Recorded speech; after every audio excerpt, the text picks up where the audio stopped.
We are waiting for your reaction and reply sir. ఎలా ఉంటుంది ఏంటి మొత్తం అంతా చర్చ పక్కదారి పెట్టినట్టు కనిపిస్తోంది సార్. అసలు యాక్చువల్గా ఆల్ ఇండియా సర్వీసెస్కి ఎవరు సెలెక్ట్ అవుతారు, వికలాంగులను దాన్ని కన్సిడర్ చేయాలా వద్దా, ఈ చర్చ అంతా పక్కదారి పట్టిపోతుంది. అసలు స్టార్ట్ అయిందేమో ఫేక్ సర్టిఫికేట్ పెట్టుకొని ఒక అమ్మాయి వచ్చింది ట్రైనీ ఐఏఎస్గా సెలెక్ట్ అయింది అనేది.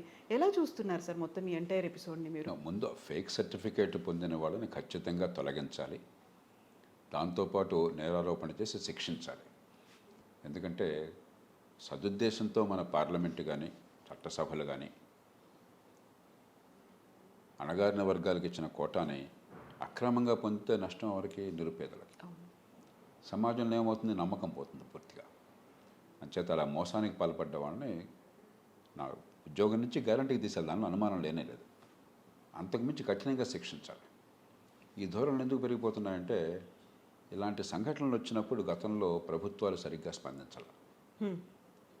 మేము ఐఏఎస్లో చేరిన కొత్తలో మా తర్వాత బ్యాచ్ ఒక బీహార్ అధికారి ఒక ఆయన తన తోటి మహిళా అధికారి పట్ల దురుసుగా ప్రవర్తించి తుపాకీతో బెదిరించాడు.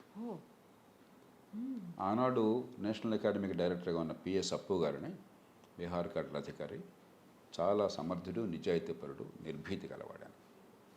మేమంతా చాలా గౌరవించి ప్రేమించే మనిషి ఆయన విచారణ జరిపి ఇతరు సర్వీస్కి అర్హుడు కాదు, ప్రొబేషన్లో ఉన్నాం కాబట్టి ఇంక వేరే సర్టిఫికేట్ అక్కర్లేదు, అతను తొలగించాలని చెప్పని ప్రభుత్వానికి సిఫారసు చేస్తే అప్పుడు గియాని జైల్ సింగ్ గారు హోంమంత్రి, ఇందిరాగాంధీ గారు ప్రధానమంత్రి. ఏదో రాజకీయ ఒత్తిళ్ల వల్ల వాళ్ళు అబ్బే కాదు ఈ కేసులో మనం క్షమించి వదిలేయచ్చు అని చెప్పని కొనసాగించారు. ఇలాంటి తప్పిదాలు చేసేసరికి ఏమైందంటే ఎన్ని తప్పులు చేసినా కూడా ప్రభుత్వంలో మాకు శిక్ష పడదు. అట్లాగే ఎంత తప్పులు చేసి మోసం చేసినా గవర్నమెంట్లోకి ఎంటర్ అయితే అంతే, మాకు పర్లేదు అన్న భావం కలిగింది. కాబట్టి దాని నుంచి బయటపడాలి.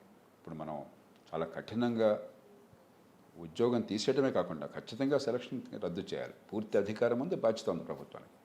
దాంతోపాటు నేరాలు ఆరోపించి ఛార్జెస్ ఫ్రేమ్ చేసి శిక్ష వేయాలి. క్రిమినల్ కేసులో నిరూపించి శిక్ష వేయాలి. దొంగ సర్టిఫికేట్ తీసుకొచ్చినందుకు వాళ్ళకి, సర్టిఫికేట్ ఇచ్చిన వాళ్ళకి, దానికి ప్రోత్బలం ఇచ్చిన వాళ్ళకి. అప్పుడు ఏమవుతుందంటే నిజంగా ఏ వర్గాల కోసం మనం ఈ రిజర్వేషన్లు ఏర్పాటు చేశామో అర్హత గల వాళ్ళకి అందే ఏర్పాటు జరుగుతుంది. అలా లేకపోతే దేశంలో యూపీఎస్సీ మీద కాస్త నమ్మకం ఉంది. ఇంకా రాష్ట్ర పబ్లిక్ సర్వీస్ కమిషన్ మీద నమ్మకం చాలా మేరకు తగ్గిపోయింది చాలా రాష్ట్రాల్లో. ఎన్నో రాష్ట్రాల్లో, నేను రాష్ట్రాల పేర్లు చెప్పను, అవినీతి సరే చాలా చోట్ల ఆరోపణలు ఉన్నాయి. అవినీతి పక్కన పెట్టిన అసమర్థత ఊహించినంత ఉన్నది పబ్లిక్ సర్వీస్ కమిషన్లో. ఒకానొక పరీక్షలో నేను స్వయంగా గమనించాను. కొందరు లెక్చరర్లు ఎంపిక చేస్తున్నప్పుడు వాళ్ళ కీ ఒకటి ఉంటుంది, క్వశ్చన్ పేపర్కి కీ ఉంటుంది. 53 తప్పులు ఆ కీలో ఉన్నాయి. దాని ప్రకారం వాళ్ళు ఎవాల్యుయేట్ చేసి సెలక్షన్ చేశారు. మార్క్స్ వేయాల్సింది దాన్ని పెట్టి. అసలు ఎంత ఊహించడానికి సాధ్యంగా అందది. కాబట్టి రాష్ట్రాల్లో ఇంత ఉన్న పరిస్థితుల్లో యూపీఎస్సీ చాలా అత్యున్నత ప్రమాణాలతో సిఫారసులకి, అవినీతికి లొంగకుండా క్రమబద్ధంగా సమయపాలన పాటిస్తూ ప్రతి సంవత్సరం ఒక టంచనగా టైం టేబుల్ దాని ప్రకారం చేస్తూ, మరి ఎన్ని ఒత్తిళ్ళు ఉంటే మనం ఊహించగలం. ఈ దేశంలో ఐఏఎస్లో చేరడం అంటే అది వర్గం అని చెప్పిన భావం, పిచ్చి ఆలోచన మన దేశంలో ఉంది. వాటికి ఏమి లొంగకుండా అద్భుతంగా చేస్తున్నారు. కానీ ఇలాంటి సంఘటనలు ఏమిటంటే నమ్మకం పోతుంది. ఇప్పుడు ఈ సంవత్సరం 13 లక్షల మంది పోటీ పడ్డారు నేను విన్నంత వరకు. ఇది ఈ పోటీ పరీక్షలకి జాతీయ స్థాయిలో సర్వీసులకు 800 మంది 900 మందిని సెలెక్ట్ చేస్తారు. 13 లక్షల మంది ఒక 6-7 లక్షల మంది ఎగ్జామినేషన్కి కూర్చుంటారు. ఒక 12-13 వేల మంది మెయిన్ ఎగ్జామినేషన్కి పెడతారు ప్రిలిమినరీ అయిపోయిన తర్వాత.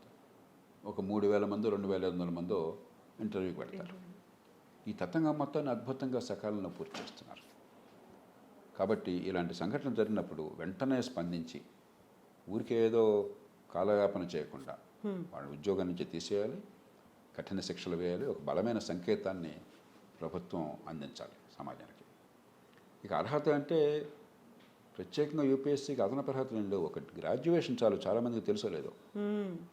ఒక గ్రాడ్యుయేషన్ చాలు. వయసు అర్హత ఒకటి ఉంది, మినిమం ఎంత ఏజ్ అని, మ్యాక్సిమం ఎంత ఏజ్ అని చెప్పని.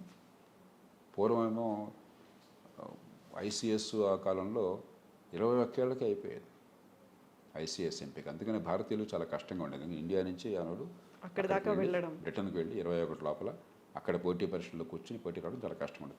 తర్వాత మన వాళ్ళు నేర్చుకున్నారు అక్కడికి చేయడం అని చెప్పాను. ఆనాడు ఐసీఎస్ అని చెప్పంటే ప్రపంచంలో అత్యధిక జీతం అన్న ఉద్యోగం. కాబట్టి బ్రిటన్లో మధ్యతరగతి వర్గాలకి, పేద వర్గాలకి ఇండియా పోయి ఐసీఎస్లో చేరడం అంటే చాలా గొప్ప విషయం. అది వాళ్ళ జీవితాలు మరి గొప్ప జీతాలు వస్తాయి, గొప్ప అధికారం చెలాయించవచ్చు నల్ల జాతి వాళ్ళ మీద, లేకపోతే గోధుమ రంగు జాతి వాళ్ళ మీద. జాతి అహంకారం కొంత ఉంటుంది, మేము గొప్పవాళ్ళం అనే భావన ఉంటుంది. మాంట్గోమరీ, ఫీల్డ్ మార్షల్ మాంట్గోమరీ రెండో ప్రపంచ యుద్ధంలో బ్రిటన్ నుంచి గొప్ప పేరు పొందినటువంటి ఆయన. మాంట్గోమరీ గురించి ఏం చెప్తారంటే, ఆయన ఐసీఎస్ పరీక్ష కూర్చున్నట్ట. ఆ రోజుల్లో 2-3 సెలెక్ట్ చేసేవాళ్ళు ఒక్కొక్క బ్యాచ్లో. ఓకే, ముగ్గురిని అనుకుంటే సెలెక్ట్ చేస్తే 4గో వాడటారు దానిలో సెలెక్ట్ కాల. అప్పుడు ఆమెలో చేరి ఆయన సుప్రసిద్ధుడైనాడు, ఫీల్డ్ మాస్టర్ అయినాడు. అంత ప్రతిష్ఠ ఉండేది ఐసీఎస్ ఆ రోజుల్లో. అలాగే మన దేశం నుంచి మనకు తెలుసు, శ్రీనాథ్ బెనర్జీ కావచ్చు, లేకపోతే మన నేతాజీ సుభాష్ చంద్రబోస్ సివిల్ సర్వీసెస్కి వెళ్ళారు. చాలామంది గొప్ప పేరు తెచ్చుకున్నారు అక్కడికి వెళ్ళి. సుభాష్ చంద్రబోస్ ముందుగానే రాజీనామా చేశారు చాలా అర్లీ దశలో. మనకి స్వతంత్రం వచ్చాక ఏమైందంటే, ఈ IAS, IPS, all India service అంటే ఆ వలస కాలం నాటి వాసనల వల్ల ఇది చాలా గొప్ప అధికారం అని చెప్పిన గ్లామర్ విపరీతంగా వచ్చింది. అదే భావజాలం కంటిన్యూ అయింది. సమాజానికి ప్రజలకి సేవ అన్నదానికంటే అసలు ఐఏఎస్లో వచ్చేది ఇప్పటికి కూడా, ఇంకా ఇప్పుడు కొంచెం తగ్గిందేమో కానీ ఇప్పటికి కూడా ఐఏఎస్ అనగానే చాలా గొప్పది, చాలా అద్భుతమైనది, మనం పెత్తనం చేయొచ్చు, రాజుల్లాగా ఉండొచ్చు అన్న భావన మన సమాజంలో బాగా పాకిపోయింది. దాంతో ఏమవుతుంది, పిల్లలకి ఆసక్తి ఉండొచ్చు, ఉండకపోవచ్చు. ఉన్నా లేకపోయినా మరి పక్క వాళ్ళని చూసి కొంత ముచ్చటపడి కానీ, తల్లిదండ్రుల ప్రోద్బలం వల్ల కానీ ఐఏఎస్కి వెళ్ళటం అని చెప్పి అనేది ఒక ఉద్యమం అయిపోయింది. మీకు నిజంగా ప్రజాసేవ పట్ల ఆసక్తి ఉంటే, ప్రజాసేవ అంటే ఉమ్మడి లక్ష్యాలను సాధించడం, మీ వృత్తి, మీ సొంత జీవితమే కాకుండా సమాజంలో ఉమ్మడి హితాన్ని పెంచడం కోసం పరిపాలనని లక్ష్యంగా ఎంచుకోవటం, మార్గంగా ఎంచుకోవటం. దాని మీద మీరు ఆసక్తి ఉండొచ్చు, ఉండకపోవచ్చు. మీకు ఎంత తెలివితేటలున్నా, ఎంత చదువుకున్నా, కొంతమందికి యాప్టిట్యూడ్ లేదనుకోండి, ఆ రంగంలో ఏం చేయాలో మనకి పెద్ద లోతు లేదు, అంతగా ఆలోచించదు అనుకోండి, మీరు దాని బదులు వేరే చేసుకుంటే మీరు హైగా గౌరవప్రదంగా బతకాలు, సమాజానికి మంచి చేయగలరు. కాబట్టి దాంతో నిమిత్తం లేకుండా, వ్యక్తి అభివృద్ధితో నిమిత్తం లేకుండా దీన్ని చాలా గొప్పగా చేశాం. ఐఏఎస్ గొప్ప తెలివితేటలు అక్కర్లా, ఇంగిత జ్ఞానం కావాలా, తార్కిక దృక్పథం కావాలా, సమాజం అంటే మమకారం కావాలి, రాజ్యాంగాన్ని, ప్రజాస్వామ్యాన్ని గౌరవించే సంస్కృతి కావాలి, నిర్దిష్టమైన లక్ష్యాన్ని ప్రతిపాదించే దానికి నాయకత్వాన్ని ఇచ్చి వాటిని సాధించే నిర్భరతనం కావాలి. పరిపాలనకి ఎంత చదువుకున్నారు అన్న దానికంటే ఎంత ఈ విజ్ఞత ఉన్నది. ఉదాహరణకి జరగ వెంగళరావు గారు 8వ తరగతి చదువుకున్నారు నాకు తెలిసినంత వరకు. స్కూల్ కూడా పూర్తి చేసినట్లేరు ఆయన. కానీ వెంగళరావు గారిని మించిన ముఖ్యమంత్రి ఆంధ్రప్రదేశ్, తెలంగాణ చరిత్రలో ఎంతవరకు అవ్వలేరు.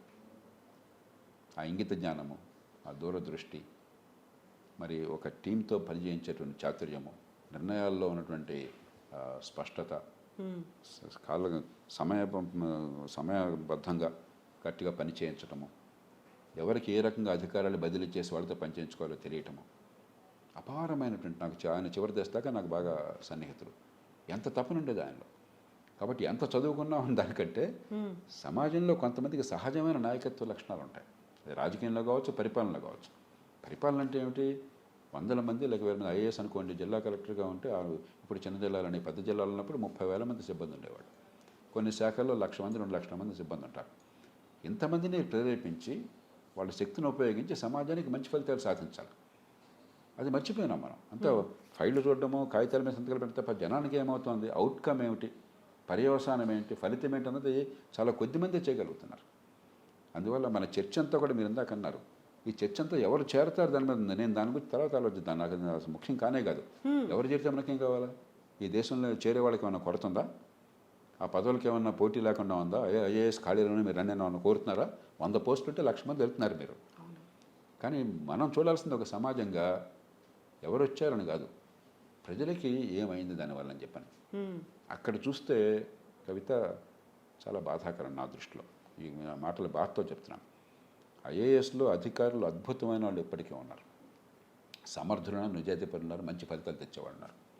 ఒక ఉదాహరణ చెప్తాను. నిన్ననే నేను టీవీలో చూస్తున్నప్పుడు సోమనాథన్, మన ఆర్థిక కార్యదర్శి, ఎంత అద్భుతంగా, ఎంత లోతుగా, ఎంత విశదీకరించి విషయాల్ని, కీలకమైన ఆర్థిక అంశాల విషయంలో ఎందుకని ఏ నిర్ణయం ఎలా తీసుకోవాల్సి వచ్చింది, దానివల్ల ఆధారాలు ఏమిటి, దాని లక్ష్యం ఏమిటి, తర్కం ఏంటని చెప్పి ఎంత చక్కగా చెప్పారు. అంటే ఒక సమర్థమైన అధికారి ఎట్లా ఉంటాడో ఆయన చూపెట్టాడు ఉదాహరణకి. అలాంటి వాళ్ళు ఉన్నారు.